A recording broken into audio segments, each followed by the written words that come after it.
आज आश्विन 3 गते 5औं संविधान दिवस हामी नेपालीहरूले देशभित्र र बाहिरका सबैले मनाउँदैछौँ। सबभन्दा पहिले त म संविधान दिवसको यो उपलक्ष्यमा देशभित्र रहनुभएका र देश बाहिर रहनुभएका सम्पूर्ण नेपाली दिदीबहिनी दाजुभाइहरूमा हार्दिक बधाई र शुभकामना व्यक्त गर्न चाहन्छु। संविधान निर्माण प्रक्रिया र त्यसमा पनि संविधान सभाबाट संविधान निर्माण प्रक्रिया आफैमा पनि एउटा ऐतिहासिक महत्त्वको राजनीतिक परिघटना हो। त्यसमा नेपालमा 2007 साल खास गरी राणाशाही विरोधी आन्दोलनको क्रममा संविधान सभाबाट संविधान निर्माणको कुरा उठ्यो, तर त्यो व्यवहारमा आउन सकेन। लामो समयको सङ्घर्ष र खास गरी ऐतिहासिक जनयुद्ध, 12 बुँदे समझदारी र ऐतिहासिक जनआन्दोलनको संयोजनबाट नेपालमा संविधान सभाको निर्वाचनको नेपाली जनताको सपना पुरा हुने अवस्था बन्यो। यद्यपि त्यो पनि निकै जटिल र चुनौतीपूर्ण ढङ्गले अगाडि बढ्यो। पहिलो संविधान सभा सफल भएन र दोस्रो संविधान सभाबाट सङ्घीय लोकतान्त्रिक गणतन्त्रको संविधान निर्माण भयो। यो आफैमा मौलिक, आफैमा गम्भीर र दूरगामी महत्त्वको परिघटना हो। आज हामी सङ्घीय लोकतान्त्रिक गणतन्त्रको संविधानमा लिपिबद्ध भएका विचार, भावना र मान्यताहरूलाई व्यवहारमा उतार्ने प्रक्रियामा छौँ। यो ठुलो राजनीतिक परिवर्तनको एउटा युगान्तकारी परिवर्तनको, किनकि राजतन्त्रबाट गणतन्त्रमा, एकात्मकताबाट सङ्घीयतामा, समावेशिता र समानुपातिकतामा, त्यसपछि धर्मसापेक्षताबाट धर्मनिरपेक्षतामा जाने कुरा एउटा युगान्तकारी राजनीतिक परिवर्तनको द्योतक हो।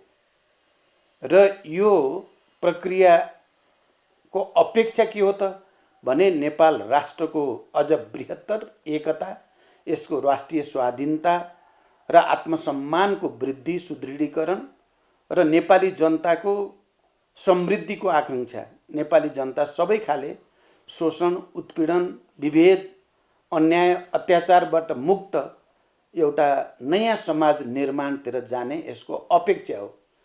5 वर्षको हाम्रो अनुभव, यद्यपि यो 5 वर्ष इतिहासको मूल्याङ्कनको दृष्टिकोणले लामो अवधि होइन, तर फेरि पनि यसले के सङ्केत गर्छ भन्ने कुरा महत्त्वपूर्ण पक्कै पनि हो।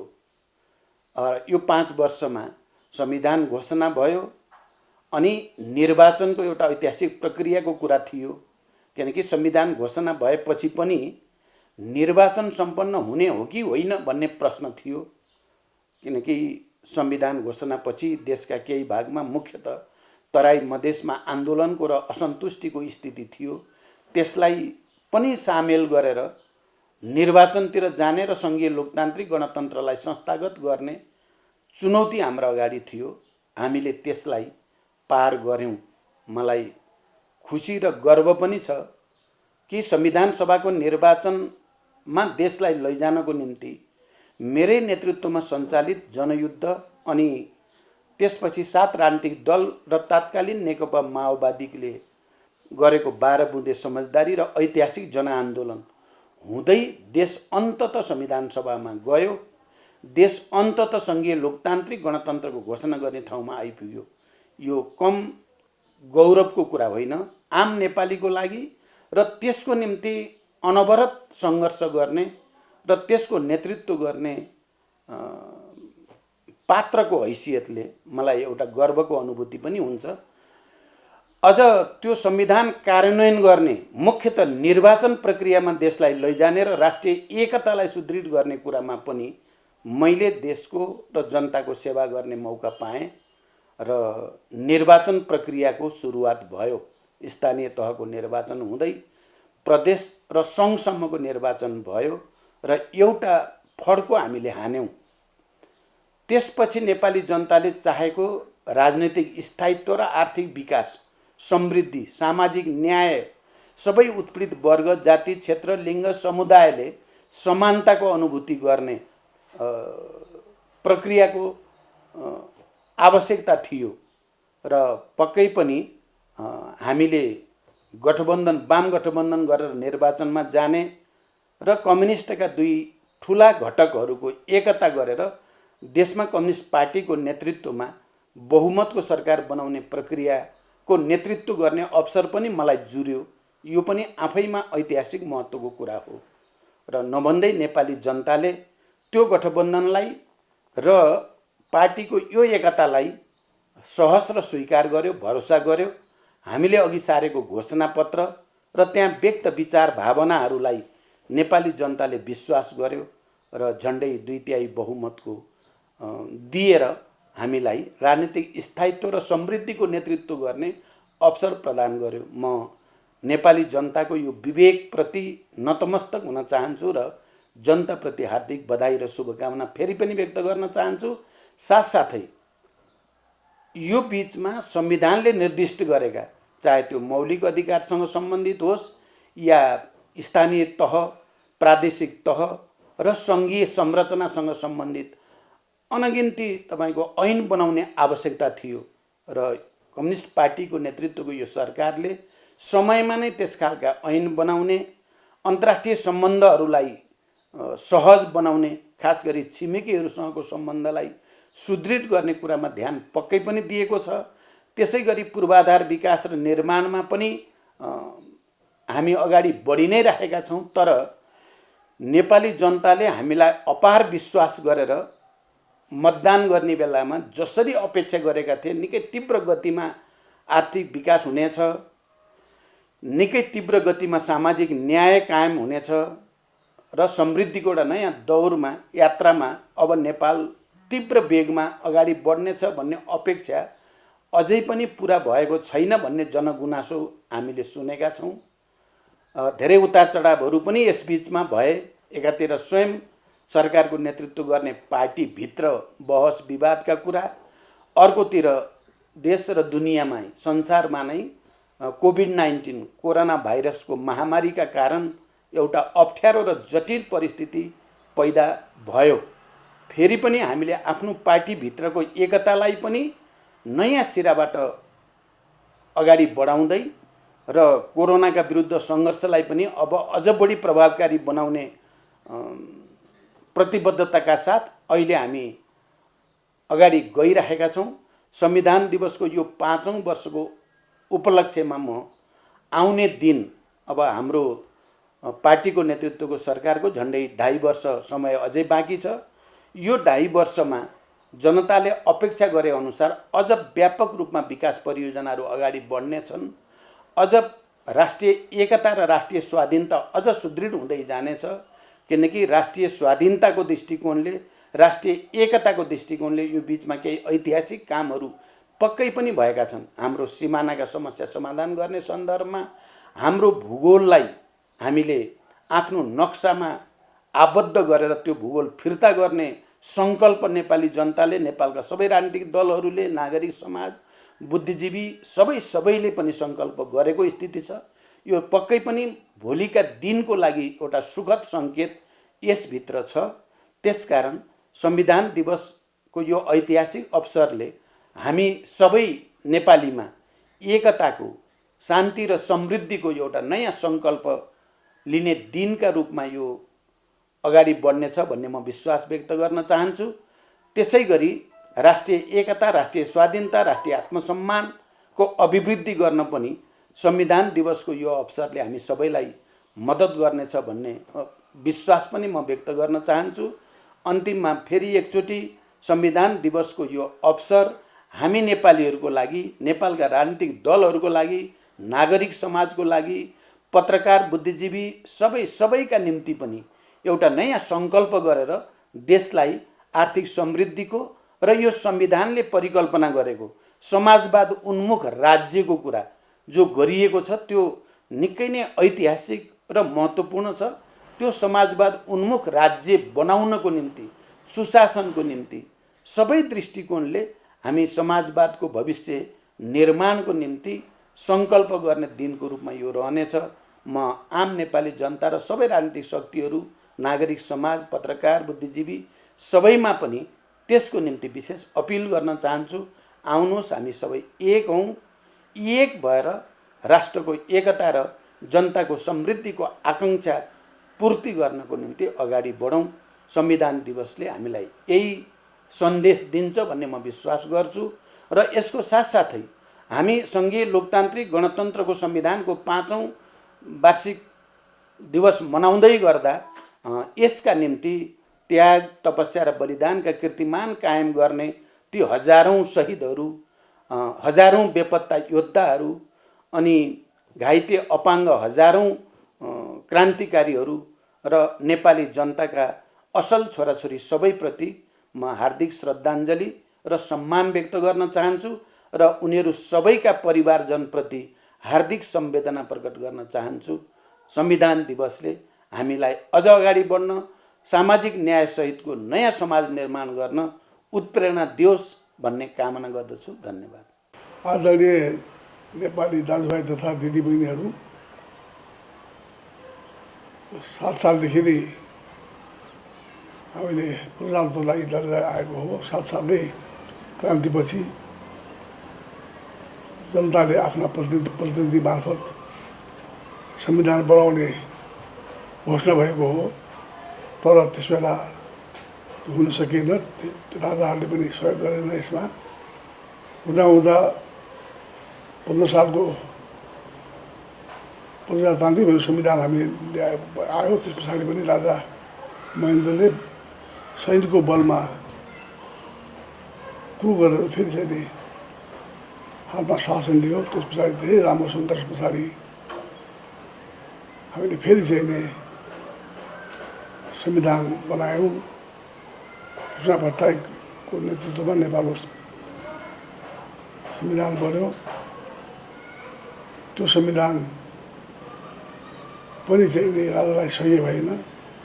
राजा ज्ञानले पनि त्यो संविधानलाई पनि पल्टाएर सबैलाई संविधानअनुसार चुनिएका नेतालाई जेल हाल्ने पनि काम गर्यो।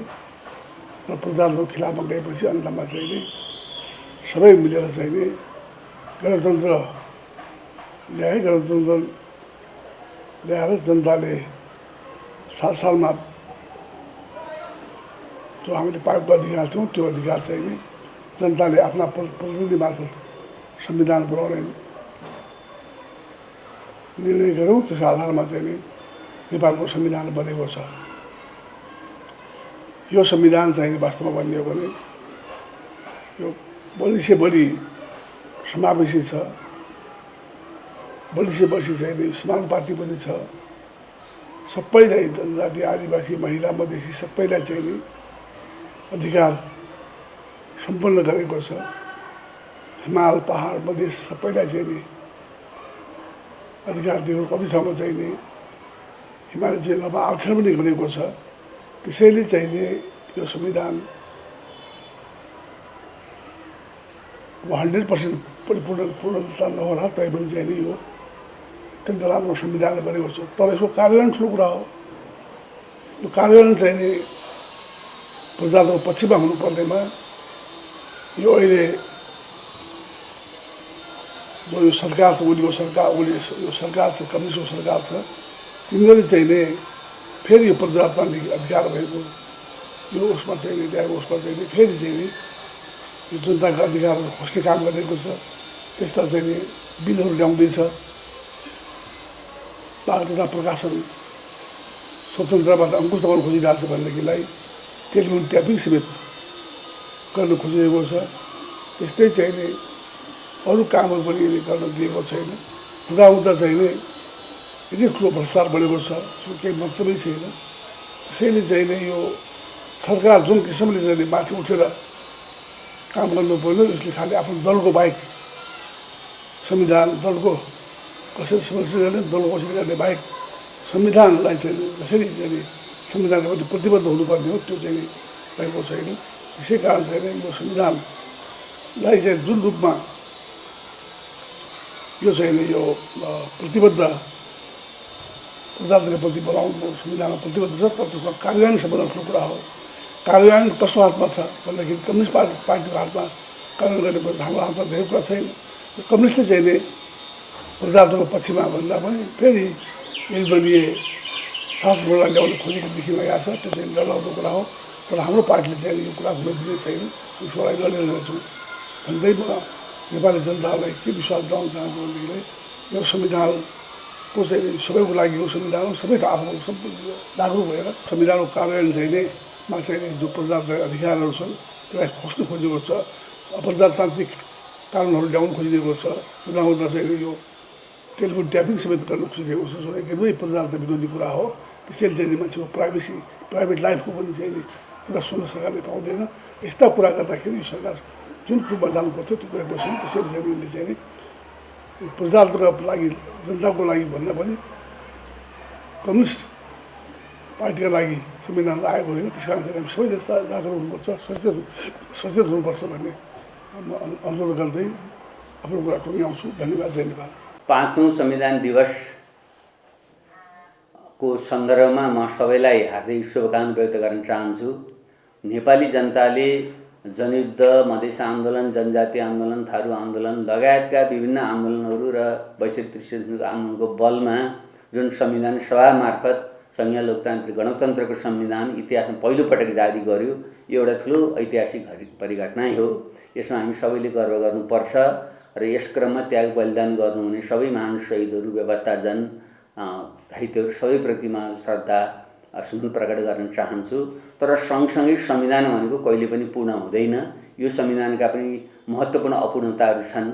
खास गरी नेपाल जस्तो एउटा बहुजातीय बहुभाषिक मुलुकमा, हिमाल पहाड तराई मधेसले चाहिँ बनेको विविधतायुक्त मुलुकमा सबैका भावना समेट्ने गरी सबै जाति समुदायको पहिचान र अधिकार सुनिश्चित गर्ने गति जुन राज्यको पुनर्संरचना हुनुपर्थ्यो त्यसमा अपूर्णता छ। शासकीय स्वरूप हाम्रो जस्तो एउटा भर्खरै एउटा विकासोन्मुख मुलुकमा जुन अहिलेको एक प्रकारको अत्यन्त भद्दा प्रकारको चाहिँ संसदीय प्रणाली हामीले अपनाइरहेका छौँ, यो उपयुक्त छैन। त्यसैले यसमा चाहिँ एउटा प्रत्यक्ष निर्वाचित कार्यकारी राष्ट्रपति र पूर्ण समानुपातिक संसदको चाहिँ राज्य प्रणालीको चाहिँ बढी आवश्यकता हुन्छ भन्ने मलाई लाग्छ। त्यस कारण यी यस्ता कुराहरू र नागरिकता, महिला र पुरुषको बिचमा जुन विभेद झल्कने प्रावधानहरू छन्, अब हाम्रा संवैधानिक आयोगहरू अत्यन्त कमजोर अवस्थामा देखिएका छन्। न्यायालयको चाहिँ पुनर्संरचना आवश्यकता चाहिँ नभएको देखा पर्दैछ। यी सबै कुराहरूलाई समेट्ने गरी संविधानलाई हामीले फेरि संशोधन गर्दै पूर्णतातिर जान सक्नुपर्छ। त्यसो हुन सक्यो भने नेपालमा लोकतन्त्र सुनिश्चित रहन्छ। त्यसैले यो संविधानमा रहेका कमी कमजोरीहरूलाई सच्याउँदै संशोधन गर्दै अगाडि बढौँ, लोकतन्त्रलाई सुदृढ गरौँ। म सबैलाई हार्दिक शुभकामना व्यक्त गर्न चाहन्छु। संविधान दिवसको उपलक्ष्यमा यत्रो त्याग तपस्या बलिदानबाट नेपाली जनताले आफ्नो निर्वाचित प्रतिनिधिको माध्यमबाट र अनेकौं वर्ष लगाएर घनीभूत बहस र छलफल गरेर यो नेपालको संविधान प्राप्त गरेका छौँ। त्यो संविधानले जनताले पाउनुपर्ने जम्मै हकहरू संवैधानिक रूपमा प्रदान गरेको छ। राज्यका विभिन्न निकायको बिचमा नियन्त्रण सन्तुलनको पनि विधि अवलम्बन गरेको छ र मुलुकको विकासको एउटा दिशा पनि त्यसले प्रश्न पारेको छ। समाजवाद उन्मुख आर्थिक नीति अवलम्बन गर्ने र अर्थतन्त्रको तीन खम्बे अर्थतन्त्रको नीति अवलम्बन गरेर जाने र मुख्यतः सामाजिक न्याय र समृद्धिको दिशामा, समानताको दिशामा नेपाली समाजलाई रूपान्तरण गर्ने, सामाजिक आर्थिक सांस्कृतिक रूपान्तरणको बाटोमा अगाडि बढ्ने यो प्रष्ट मार्गदर्शन गरेको हुनाले योबाट विचलित भएर भ्रष्टाचार, अनुचित निजी स्वार्थको परिपूर्ति गर्ने कामहरू किमार्थ नहोस् र नेपाली जनताहरूले कहीँ पनि रुनुपर्ने, कल्पिनुपर्ने र अन्यायमा अत्याचारमा पिल्सिनुपर्ने, न्यायको निम्ति अनेक ठाउँहरूमा भौतारिनुपर्ने अवस्था नबनोस् भन्नका लागि नै राज्यका सबै निकायहरू आफ्नो ठाउँमा र सबै राजनीतिक दल र नागरिक समाजहरू पनि जिम्मेवार भएर एकताबद्ध भएर अगाडि बढुन्। तब नै यो संविधानको निर्माणको कुनै उपादेयता रहन्छ। यस अर्थमा संविधानको सन्दर्भमा म सम्पूर्ण नेपाली दाजुभाइ दिदीबहिनीहरूको उत्तरोत्तर प्रगतिको र नेपाल राष्ट्रको रूपान्तरणको समेत शुभकामना व्यक्त गर्न चाहन्छु। धन्यवाद। संविधान दिवस 2077 को पावन अवसरमा स्वदेश तथा विदेशमा रहनुहुने सम्पूर्ण नेपाली दिदीबहिनी तथा दाजुभाइहरूमा हार्दिक मङ्गलमय शुभकामना व्यक्त गर्दछु। ऐतिहासिक संविधान सभाबाट निर्माण भई 2072 साल असोज 3 गते अर्थात् आजकै दिन जारी भएको नेपालको संविधान कार्यान्वयनको 5औं वर्ष पूरा भएको छ। आफ्ना लागि आफैले संविधान निर्माण गर्ने नेपाली जनताको लामो समयदेखिको चाहना साकार भएको दिनको सम्झना र सम्मानमा आजको यस विशेष दिनलाई संविधान दिवस अर्थात् राष्ट्रिय पर्वको रूपमा हामीले मनाउँदै आएका छौँ। संविधान सभाबाट संविधान निर्माण हुने अवस्थासम्म ल्याउन र निर्माणको प्रक्रियामा आफ्ना तहबाट भूमिका निर्वाह गर्नुहुने सम्बद्ध सबैको योगदानको आजको यस विशेष अवसरमा हार्दिकतापूर्वक स्मरण समेत गर्न चाहन्छु। नेपालको संविधान संवैधानिक परिवर्तनको दस्तावेज मात्र नभई लामो समयदेखिको राज्यको संरचना, शासकीय व्यवस्था र सामाजिक सांस्कृतिक रूपान्तरणको आधार स्तम्भ पनि हो। यस संविधानले जनताको प्रतिस्पर्धात्मक बहुदलीय लोकतान्त्रिक शासन प्रणाली, नागरिक स्वतन्त्रता, मौलिक अधिकार, मानव अधिकार, बालिक मताधिकार, आवधिक निर्वाचन, पूर्ण प्रेस स्वतन्त्रता तथा स्वतन्त्र, निष्पक्ष र सक्षम न्यायपालिका र कानुनी राज्यको अवधारणा लगायतका लोकतान्त्रिक मूल्य तथा मान्यतालाई संविधानको आधारभूत संरचनाको रूपमा स्थापित गरेको छ। संघीय लोकतान्त्रिक गणतन्त्रात्मक शासन व्यवस्थाको माध्यमद्वारा दिगो शान्ति, सुशासन, विकास र समृद्धिको आकांक्षा पूरा गर्ने एवं सामाजिक न्यायको सुनिश्चितता गर्ने उद्देश्य संविधानले लिएको छ। संविधानलाई राज्य सञ्चालनको कानुनी दस्तावेज मात्र नभएर जनताको जीवन पद्धतिको रूपमा लिनुपर्ने मान्यताको विकास भएको छ।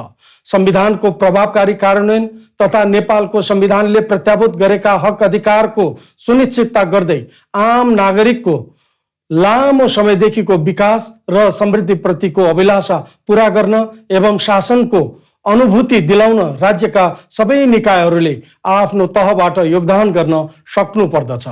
आजको विशेष दिनमा हामी सबैले गर्नुपर्ने प्रण पनि त्यही नै हो भन्ने मलाई लाग्दछ।